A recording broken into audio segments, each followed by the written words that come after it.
Welcome in Bhim 99 study. दोस्तों, हम प्रकाश तथा परावर्तन और अपवर्तन इसको पढ़ेंगे। कक्षा 10 के विज्ञान के प्रकाश तथा परावर्तन और अपवर्तन को पढ़ेंगे। तो इसमें सबसे पहले प्रकाश आता है। प्रकाश तो प्रकाश है क्या? तो प्रकाश एक प्रकार की ऊर्जा है। प्रकाश एक प्रकार की ऊर्जा है जिससे हम वस्तुओं को देख पाते हैं। प्रकाश क्या है? तो प्रकाश एक प्रकार की ऊर्जा है जिससे हम वस्तुओं को देख पाते हैं। इसके बाद प्रकाश के गुण पढ़ेंगे कि प्रकाश का गुण होता क्या है। तो प्रकाश सीधी रेखा में चलती है। प्रकाश सीधी रेखाओं में चलती है। जब भी प्रकाश चलेगी तो ऐसे देखिएगा, सीधी रेखा में चलेगी। दूसरा पॉइंट, प्रकाश विद्युत चुम्बकीय तरंग है, इसलिए इसे संचरण के लिए माध्यम की आवश्यकता नहीं पड़ती। तो प्रकाश एक विद्युत चुम्बकीय तरंग है, इसको माध्यम की आवश्यकता नहीं पड़ती है। ठीक है, ये जरूरी नहीं कि इसके लिए ठोस रहे या द्रव रहे। ठीक है, इसको किसी भी माध्यम की आवश्यकता नहीं है। यह निर्वात में भी चल सकता है। प्रकाश निर्वात में भी चल सकता है। तीसरी चीज, प्रकाश अपारदर्शी वस्तुओं की तीक्ष्ण छाया बनाती है। तो समझिएगा, यदि कोई वस्तु हम ले लें जिसमें प्रकाश आर पार न जा सके और इस पे यदि हम प्रकाश को डालेंगे तो इसका छाया बनेगा। तो प्रकाश अपारदर्शी वस्तुओं की छाया बनाता है। तो इसका ये नीचे इसका छाया बन जाएगा। जैसे फुटबॉल होता है, फुटबॉल का छाया। आगे अगला पॉइंट है, प्रकाश की चाल निर्वात में सबसे अधिक। तो प्रकाश की चाल निर्वात में 3 × 10⁸ मीटर प्रति सेकेंड होती है। दोस्तों, यदि अभी तक आप हमारे चैनल को सब्सक्राइब न किए हैं तो प्लीज़ सब्सक्राइब कर लीजिए, क्योंकि अभी हमारा चैनल यूट्यूब नया है और इसे सब्सक्राइब करके हमें प्लीज़ सपोर्ट कीजिए। आगे पढ़ते हैं, प्रकाश का परावर्तन। प्रकाश के परावर्तन के बारे में भली भांति समझते हैं। तो उच्च कोटि की पालिश किया हुआ पृष्ठ जैसे कि दर्पण अपने पर पड़ने वाले अधिकांश प्रकाश का परावर्तन कर देता है। ठीक है, समझिएगा प्रकाश के परावर्तन के नियम है। इसमें क्या होता है कि अगर कोई हम चिकना पालिशदार तल ले लेते हैं, ये मान लीजिए कि हमने एक शीशा ले लिया और इसे नीचे से कलई कर दिया, नीचे से पेंटिंग कर दिया, रंग दिया इसको। तो प्रकाश क्या होगा कि आएगा तो इसको दर्पण को पार करके नहीं जाएगा, बल्कि अब क्या होगा कि प्रकाश का परावर्तन हो जाएगा। तो इसमें प्रकाश के परावर्तन के नियम, 2 नियम पढ़ेंगे हम लोग। पहला नियम है कि आपतन कोण परावर्तन कोण के बराबर होता है। देखिएगा इसमें लिखा है चित्र में, आपतन कोण आई, परावर्तन कोण आर। ये दोनों आपस में बराबर होते हैं, यानी कि आपतन कोण का मान यदि 30 डिग्री है तो परावर्तन कोण का मान भी 30 डिग्री होगा। आपतन कोण का मान परावर्तन कोण के बराबर होता है। दूसरा नियम, आपतित किरण दर्पण के आपतन बिंदु पर अभिलंब तथा परावर्तित किरण सभी एक ही तल में होते हैं। इस बात को समझिएगा। ये देखिएगा, आने वाली किरण है जो जहाँ से प्रकाश हम डालते हैं, इसको कहते हैं आपतित किरण। ठीक है, इसके बाद ये चिकना पालिशदार तल है और इस पे अभिलंब ऊपर आ रहा है, अभिलंब है। अभिलंब और आपतित किरण जहाँ मिल रही हैं इसे बोलते हैं आपतन बिंदु। और यहाँ से प्रकाश दर्पण पे टकराता है आपतन बिंदु पर, और टकराने के पश्चात एक दूसरे दिशा में परावर्तित हो जाता है, जिसे कहते हैं परावर्तित किरण।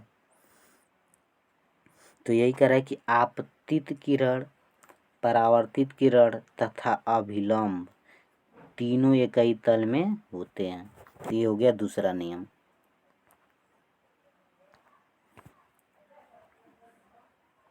ठीक है, इसको थोड़ा एक बार और समझते हैं। ये देखिएगा, आने वाली किरण को आपतित किरण, परावर्तित होकर जाने वाली किरण को परावर्तित किरण, और ये बीच में अभिलंब, और जहाँ पे ये तीनों मिलते हैं इसे आपतन बिंदु, और आने वाला अभिलंब और आपतित किरण के बीच को कोण को कहते हैं हम लोग आपतन कोण, और परावर्तित किरण तथा अभिलंब के बीच के कोण को कहते हैं परावर्तन कोण। आपतन कोण को I से प्रदर्शित करते हैं, परावर्तन कोण को R से प्रदर्शित करते हैं। आगे पढ़ेंगे हेडिंग हम लोग प्रतिबिंब। प्रतिबिंब क्या होता है? इमेज। प्रतिबिंब इमेज, तो समझिएगा ये क्या होता है। कह रहे प्रतिबिंब वहाँ बनता है जिस बिंदु पर कम से दो परावर्तित किरण प्रतिच्छेदित होती हैं या प्रतिच्छेदित प्रतीत होती हैं। समझिएगा, अगर हम एक अवतल दर्पण ले लें और यहाँ पे एक वस्तु को रख दें, अगर इससे हम प्रकाश की किरण भेजेंगे तो ये दर्पण से टकराने के पश्चात मुख्य फोकस से होकर जाएगा, और एक यदि सेंटर से भेज दें तो ये सेंटर पे ही वापस आ गया। तो ये देखिएगा, यहाँ पे कटा, यहाँ पे दोनों किरणें काटी, तो इसे ही इस वस्तु का, ये वाली वस्तु हो गई, इसका यहाँ पे ये प्रतिबिंब बन गया, प्रतिबिंब। तो प्रतिबिंब वहाँ बनता है जिस बिंदु पर कम से कम दो परावर्तित किरणें प्रतिच्छेदित होती हैं। तो देखिए, एक किरण ये वाली जा कर के यहाँ पर आई और एक किरण ए, तो ये दोनों एक दूसरे को यहाँ पर प्रतिच्छेदित करती हैं, तो इनका ये प्रतिबिंब बन गया। अब समझिएगा, प्रतिबिंब जो होता है दो टाइप का होता है, एक वास्तविक प्रतिबिंब और एक होता है आभासी प्रतिबिंब। वास्तविक प्रतिबिंब, दूसरा वाला आभासी प्रतिबिंब। तो वास्तविक प्रतिबिंब कब बनता है? तो यह तब बनता है, वास्तविक प्रतिबिंब तब बनता है जब प्रकाश की किरण वास्तव में प्रतिच्छेदित होती हैं। समझिएगा, जब वास्तव में प्रतिच्छेदित होती है। ये मैंने फिगर बनाया था अभी, इधर से वस्तु था, ये वस्तु हमने रख दिया, और ये देखिए, ये आई किरण और ये वाली किरण। तो वास्तव में देखिए, वास्तव में ये तो दिख रहा है कि वास्तव में प्रतिच्छेदित हो रही है, तो ये हो गया आपका वास्तविक प्रतिबिंब। ठीक है, और इसे पर्दे पर प्राप्त कर सकते हैं। जो वास्तविक प्रतिबिंब होता है इसे पर्दे पर प्राप्त कर सकते हैं, और वास्तविक प्रतिबिंब उल्टा बनता है। ठीक है, वास्तविक प्रतिबिंब उल्टा बनता है। देखिए, हमने वस्तु पर, यहाँ वस्तु ऊपर रखे हैं, तो इसका प्रतिबिंब ये नीचे बनेगा, तो इसे कहते हैं उल्टा प्रतिबिंब। इसे पर्दे पर ले सकते हैं। अब आभासी प्रतिबिंब समझते हैं क्या होता है। तो ये अवतल दर्पण में ही समझा देते हैं आपको। ये अवतल दर्पण ही ले लिए हमने, ये मुख्य अक्ष हो गया। इसके बाद यदि हम वस्तु को यहाँ पे रख देते बिल्कुल दर्पण के समीप, तो इसका जो प्रतिबिंब बनेगा, ये एफ है, तो ये दर्पण से टकरा के एफ पे आएगी, तो कहीं काट नहीं रही, ये सेंटर सी है, तो सी से और वस्तु से हम भेजेंगे, तो देखिए इधर इधर तो कहीं मिलेगा नहीं, ये और दूर हटते जा रहा है, तो ये दर्पण के पीछे इसको डाट डाट मिला देंगे। ये देखिए, दर्पण के पीछे जा कर के कहीं मिल जाएगा, तो इसे कहते हैं हम लोग आभासी प्रतिबिंब, क्योंकि दर्पण के पीछे बन रहा है और यह वास्तव में कट नहीं रहा है ना, दर्पण के पीछे कटेगा, तो इसे कहते हैं हम लोग आभासी प्रतिबिंब। और आभासी प्रतिबिंब है तथा यह क्या है? सीधा है। देखिए, यहाँ पे वस्तु को हमने खड़ा किया, इसी का बड़ा प्रतिबिंब सीधा बन गया, तो आभासी प्रतिबिंब सीधा बनता है, और इस प्रतिबिंब को पर्दे पर नहीं ले सकते हैं, क्योंकि वास्तव में बन ही नहीं रहा है। दोस्तों, यदि यह वीडियो आपको पसंद आ रहा है तो एक बार लाइक ज़रूर कर लें तथा चैनल को सब्सक्राइब कर लें प्लीज़। अब हम पढ़ेंगे समतल दर्पण द्वारा प्राप्त प्रतिबिंब। तो समतल द्वारा प्रतिबिंब, समतल दर्पण द्वारा प्रतिबिंब हमेशा सीधा बनता है। ठीक है, समतल दर्पण द्वारा प्रतिबिंब आभासी एवं सीधा। हम लोग आईना देखते हैं, अपना चेहरा देखते हैं आईने में, तो ये होता है आपका समतल दर्पण। समतल दर्पण में आभासी एवं सीधा होता है प्रतिबिंब। आभासी एवं सीधा। प्रतिबिंब का आकार वस्तु के आकार के बराबर होता है। तो जब भी हम लोग अपना चेहरा आईने में देखते हैं तो हम लोग का जितना बड़ा शरीर रहता है उतना ही दिखाता है। कान जितना बड़ा है उतना ही बड़ा दिखाएगा। तो यानी कि प्रतिबिंब का आकार सेम होता है। प्रतिबिंब दर्पण के उतने पीछे बनता है जितनी वस्तु दर्पण से दूरी होती है। यानी कि जो दूरी भी होता है आपका सेम दिखाता है। जितना दूर पे आप खड़े होंगे दर्पण से उतना दर्पण में उतना ही पीछे आपका प्रतिबिंब बनेगा। इसमें आगे पढ़ेंगे हम लोग पार्श्व प्रतिबिंब। तो इसमें वस्तु का दायां भाग बाएं प्रतीत होता है।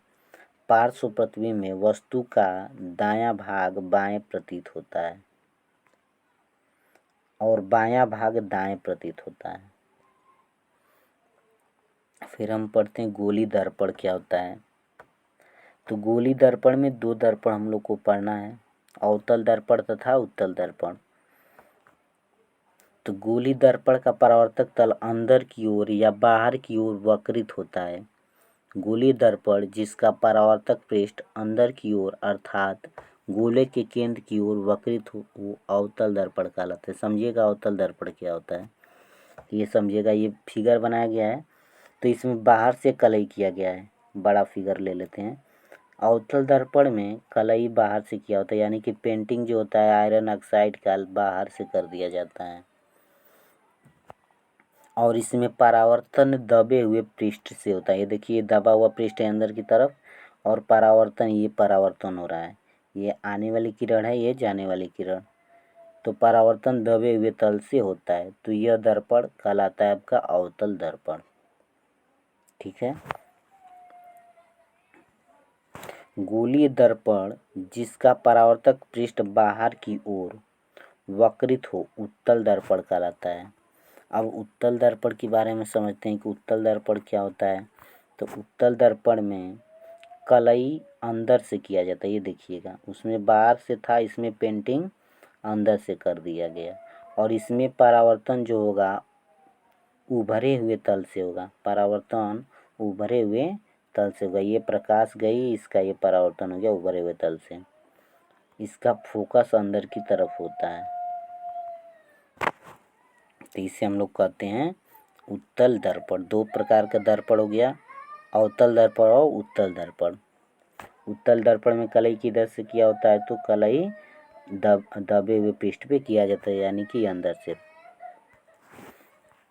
गोली दर्पण में समानतः प्रयुक्त होने वाले कुछ शब्द समझेंगे। अगर शब्द को हम भली भांति समझ लेते हैं तो इस चैप्टर को पढ़ने में काफ़ी आसानी होती है। और अगर फिगर यहाँ पे समझ नहीं पाए तो समझ में नहीं आएगा ये पूरा चैप्टर।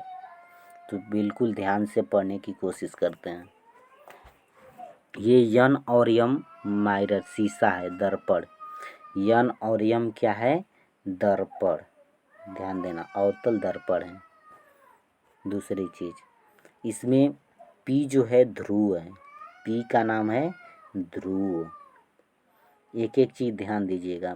पी ध्रुव है। सी वक्रता केंद्र है।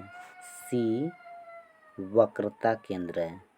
नाम याद करते चलिएगा, वक्रता केंद्र सी। वक्रता केंद्र सी।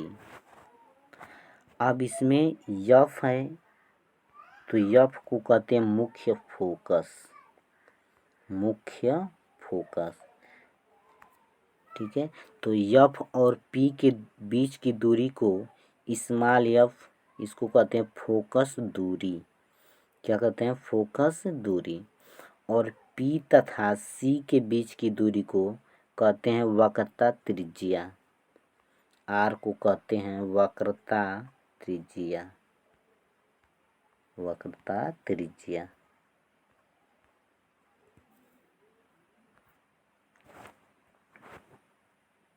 एक बार फिर से बता देता हूँ। P दर्पण का ध्रुव, C वक्रता केंद्र, F मुख्य फोकस, R P और C के बीच की दूरी यानी कि वक्रता त्रिज्या, और F और P के बीच की दूरी फोकस दूरी कहलाती है। तो चलिए इसका अलग अलग परिभाषा पढ़ते हैं। ध्रुव, ध्रुव क्या होता है? तो गोली दर्पण के परावर्तक पृष्ठ के केंद्र को दर्पण का ध्रुव कहते हैं। गोली दर्पण के परावर्तक पृष्ठ के केंद्र को, ये देखिए परावर्तक पृष्ठ का केंद्र है, इसे ही कहते हैं दर्पण का ध्रुव P। यह दर्पण के पृष्ठ पर स्थित होता है। ध्रुव की प्रायः P अक्षर से निरूपित करते हैं। दोस्तों इस वीडियो में अंत तक बने रहिएगा, तभी आपको पूरा समझ में आएगा। बिल्कुल आसानी से धीरे धीरे पढ़ा रहे हैं ताकि आपको समझ में आ जाए। मुख्य अक्ष, मुख्य अक्ष क्या होता है? तो गोली दर्पण के ध्रुव तथा वक्रता त्रिज्या से गुजरने वाली एक सीधी रेखा को मुख्य अक्ष कहते हैं। मुख्य अक्ष दर्पण के ध्रुव पर अभिलंब है। समझिएगा, ये आपको फिगर दिख रहा है, ये लाइन जो C और P से होके गुजर रही है, इसी को कहते हैं मुख्य अक्ष। मुख्य अक्ष तो दर्पण के ध्रुव तथा वक्रता केंद्र C से होकर जाने वाली रेखा को मुख्य अक्ष कहते हैं। अगली चीज है वक्रता त्रिकेंद्र। तो गोली दर्पण का परावर्तक पृष्ठ एक गोले का भाग है। इस गोले के केंद्र को गोलीय दर्पण का वक्रता केंद्र कहते हैं और इसे C से प्रदर्शित करते हैं। ये समझिएगा, C से प्रदर्शित इसको करते हैं।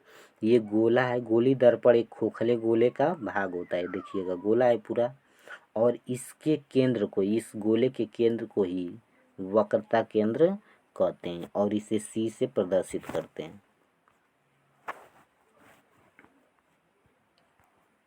अगली परिभाषा है वक्रता त्रिज्या।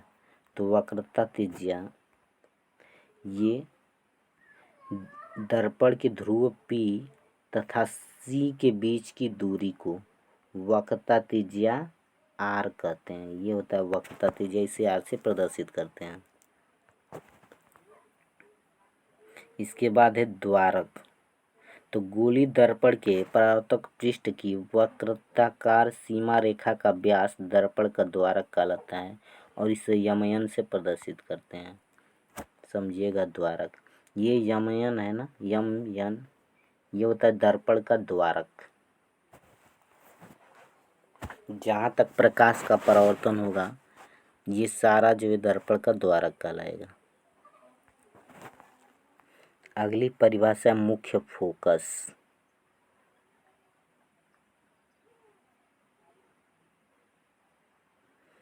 तो मुख्य फोकस समझिएगा क्या होता है। अगर कोई दर्पण अवतल है तो मुख्य अक्ष के समांतर चलने वाली प्रकाश की किरणें परावर्तन के फल स्वरूप जिस बिंदु से होकर जाती हैं, मुख्य अक्ष के जिस बिंदु से होकर जाती हैं, तो मुख्य अक्ष पर देखिए यहाँ पे F से होके जा रही है, तो मुख्य अक्ष के जिस बिंदु से होके जाएगी उसे कहते हैं मुख्य फोकस। मुख्य फोकस फिर से समझिएगा कि मुख्य अक्ष के समांतर चलने वाली किरणें परावर्तन के फल स्वरूप मुख्य अक्ष के जिस बिंदु से होके जाती है उसे मुख्य फोकस कहते हैं। याद हो जाएगा। अगला है गोली दर्पण के ध्रुव तथा मुख्य फोकस के बीच की दूरी को फोकस दूरी कहते हैं। ये समझिएगा कि F और P के बीच की दूरी को क्या कहेंगे? फोकस दूरी। तो फोकस दूरी वक्रता त्रिज्या की आधी होती है। F बराबर R/2, यानी कि फोकस दूरी वक्रता त्रिज्या की आधी होती है। समझिएगा इसे। ये देखिएगा फोकस P और F के बीच की जितनी दूरी है इसका डबल है P और C के बीच की दूरी। ये समझिएगा। अगर ये से हम अलग से कर देते हैं, ये है P, ये F और ये हो जाएगा C। तो यहाँ से यहाँ की जितनी दूरी है तो इसका डबल है P और C के बीच की दूरी। तो इसे कहते हैं F बराबर R बटा में 2, यानी कि P और F के बीच की दूरी है उसे P और C के बीच की दूरी का आधा करेंगे तो P और F के बीच की दूरी निकल जाएगी। देखिए लिखा है यहाँ पे R बराबर 2F, R बराबर 2F, यानी कि F बराबर R बटा में 2। इसे परिभाषा में कर सकते हैं छोटे द्वारक की गोली दर्पण के लिए वक्रता त्रिज्या फोकस दूरी से दोगुनी होती है। अब अवतल दर्पण के किरण आरेख बनाने के कुछ नियम। इसमें हम लोग समझेंगे कि अवतल दर्पण के द्वारा प्रतिबिंब कैसे कैसे बनता है या किरण कैसे कैसे किरणें जाती हैं। तो इसमें पहला है दर्पण के मुख्य अक्ष के समांतर प्रकाश की किरण परावर्तन के पश्चात अवतल दर्पण के मुख्य फोकस से होकर गुजरती है। यह नियम है कि यदि आप कोई भी प्रकाश किरण भेजिएगा, ये फिगर को थोड़ा बड़ा करके दिखा देते हैं, ये समझिएगा। यदि ये मुख्य अक्ष है, ये वाला मुख्य अक्ष के समांतर यदि आप कोई प्रकाश किरण भेजेंगे दर्पण पे तो ये दर्पण से टकराने के पश्चात यहाँ टकराएगा, टकराने के पश्चात मुख्य अक्ष के जिस बिंदु से होके जाता है, ये देख रहे मुख्य अक्ष के फोकस से होके जाता है। फिर से समझिएगा कि मुख्य अक्ष के समांतर चलने वाली प्रकाश की किरणें दर्पण से टकराने के पश्चात मुख्य अक्ष के मुख्य फोकस से होकर के जाती है। जब भी जाएगा तो यह हमेशा फोकस से ही होकर के जाएगा। कहीं से भी आप वस्तु को कहीं भी रखिए, दर्पण से टकराएगा और टकराने के पश्चात फोकस से ही होकर के आएगा। या आप किसी फोकस से यदि इधर से कोई प्रकाश की किरण भेज रहे हैं फोकस से, तो ये दर्पण से टकराएगा तो अब ये क्या करेगा कि समांतर हो जाएगा, मुख्य अक्ष के समांतर हो जाएगा। अगर फोकस से भेजेंगे तो मुख्य अक्ष के समांतर हो जाएगा और मुख्य अक्ष के समांतर भेजेंगे तो मुख्य फोकस से होकर जाएगा।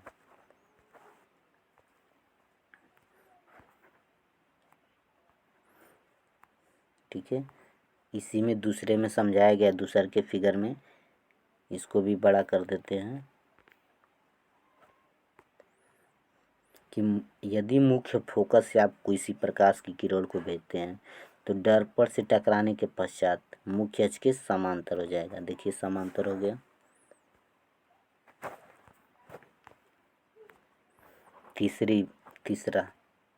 तीसरा नियम है कि यदि आप किसी किरण को वक्रता केंद्र C से भेजते हैं, वक्रता केंद्र C से, तो यह किरण वक्रता केंद्र C पर ही वापस चली जाएगी। ठीक है, दर्पण से टकराएगी और दर्पण से टकराने के पश्चात अपने ही मार्ग में वापस लौट जाती है। चौथी चीज, अवतल दर्पण के बिंदु P की ओर मुख्य अक्ष से तिर्यक दिशा में आपतित किरण तिर्यक दिशा में ही परावर्तित होती है। आपतित तथा परावर्तित किरणें आपतन बिंदु पर मुख्य अक्ष के समान कोण बनाती है, ये समझिएगा। यदि P है, द्वारक है, और यहाँ से कोई आप जितना कोण पे प्रकाश भेजेंगे वो उतना ही कोण पर इधर जाएगा, यानी कि ये जो समतल दर्पण जैसे शीशा में होता है वैसा है। तो इस नियम का, चौथे नियम का दर्पण प्रतिबिंब बनाने में कोई यूज नहीं है, 3 ही नियम से आपका हो जाएगा। इस चीज़ को भली भांति याद कर लेते हैं, यहाँ से परीक्षाओं में बहुत सारा क्वेश्चन पूछता है और इसको हम एकदम रटवा देते हैं आपको। देखिएगा एकदम नियम से, एक बार ट्रिक समझिएगा, पूरा का पूरा याद हो जाएगा। ठीक है, तो इसके लिए सबसे पहले समझ लीजिएगा कि जो प्रकाश की किरणें होती है हमेशा हम लोग बाईं तरफ से डालेंगे। इधर से डालेंगे तो बाईं तरफ से, चाहे दर्पण कोई भी हो, हमेशा प्रकाश किरणें बाईं तरफ से। और यदि ऊपर रखी वस्तु का प्रतिबिंब नीचे की तरफ बन जाता है, इधर कहीं बन जाता है नीचे, तो हम कहेंगे कि प्रतिबिंब उल्टा बना है।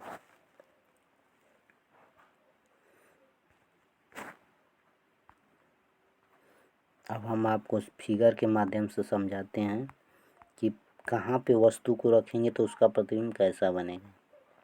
क्या है कि यदि अवतल दर्पण द्वारा बीम की विभिन्न स्थितियों के बारे में पढ़ेंगे कि अवतल दर्पण द्वारा अगर हम वस्तु को कहाँ रखेंगे तो उसका प्रतिबिंब कहाँ बनेगा। तो चलिए फिगर से भी समझेंगे और ये लिखा भी गया है।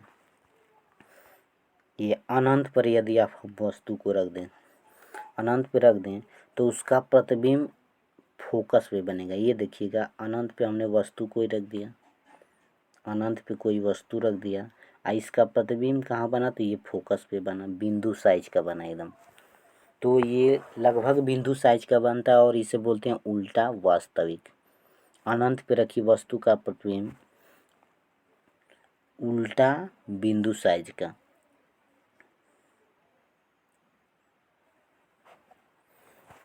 और यदि वस्तु को आप सी से दूर रखते यानी कि एफ और सी के सी और अनंत के बीच में रखते, ये सी हो गया, सी और अनंत के बीच में आप कहीं वस्तु को रख देते हैं तो इसका प्रतिबिंब उठ करके एफ से अब कहाँ जाएगा, एफ और सी के बीच में। ये देखिएगा नीचे वाले में दिखाया गया है, एफ और सी के बीच में प्रतिबिंब बन रहा है ए डैश बी डैश। तो ये भी उल्टा है, वस्तु ए बी ऊपर की तरफ रखे हैं, उसका प्रतिबिंब नीचे की तरफ बना है ए डैश बी डैश। तो उल्टा है, वास्तविक है और वस्तु से बड़ा। अब वस्तु से धीरे धीरे बड़ा प्रतिबिंब या बड़ा बनने का, इसमें अवतल दर्पण में बड़ा बनता है। ठीक है, अब वस्तु को हम क्या करेंगे कि सी पर रख देंगे, अवतल दर्पण को वस्तु को सी पे रखेंगे तो वक्रता केंद्र सी पे रखे वस्तु का प्रतिबिंब सी पे ही बनेगा। देखिए ए बी ऊपर ए बी वस्तु रखे हैं और इसका प्रतिबिंब जस्ट इसके नीचे ए डैश बी डैश बन रहा है। तो सी पे रखे वस्तु का प्रतिबिंब सी पर ही बनता है, वक्रता केंद्र सी पर ही वस्तु के बराबर आकार का उल्टा और वास्तविक बनेगा।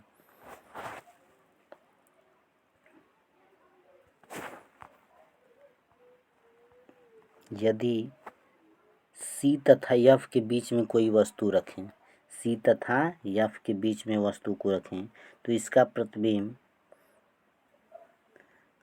सी तथा अनंत के बीच में, ये देखिएगा ये सी है, सी तथा अनंत के बीच में ए डैश बी डैश बन रहा है। तो वास्तविक उल्टा तथा वस्तु से बड़ा। अगली चीज, यदि आप प्रतिबिंब को फोकस पे रख दें, मुख्य फोकस पे, तो इस वस्तु को मुख्य फोकस पे रख दें तो इसका प्रतिबिंब अनंत पे बनेगा। मुख्य फोकस पे रखी वस्तु का प्रतिबिंब अनंत पर बनेगा। ये देखिए यहाँ पे रख दिया वस्तु और ये इधर कहीं काट ही नहीं रहा है, यही तो चला जाएगा अनंत पे, हो सकता है कहीं अनंत पे काटे तो बहुत बड़ा प्रतिबिंब बनेगा, वास्तविक बनेगा और उल्टा नीचे बन रहा है ना तो उल्टा। केवल एक स्थिति आती है जब प्रतिबिंब आभासी बनता है पी तथा एफ के बीच, यानी कि वस्तु को एकदम सटा के रख दिया जाए दर्पण से। ये देखिएगा एफ और पी के बीच में रखे हैं वस्तु को तो इसका प्रतिबिंब दर्पण के पीछे बन रहा है, इसे कहते हैं हम लोग आभासी प्रतिबिंब। ये वास्तव में मिल नहीं रहा है, डॉट डॉट लाइन द्वारा दिखाया गया है तो इसे आभासी कहते हैं। और सीधा है ना, ऊपर वस्तु रखे हैं ऊपर ही बन रहा है, आभासी सीधा तथा वस्तु से बड़ा प्रतिबिंब बनता है। अब इसको याद कैसे करेंगे तो समझिएगा याद करने का तरीका। एक फिगर हम ले लेते हैं,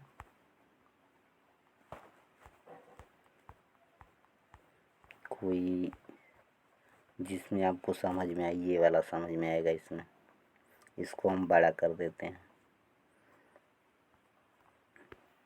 ये थोड़ा और बड़ा।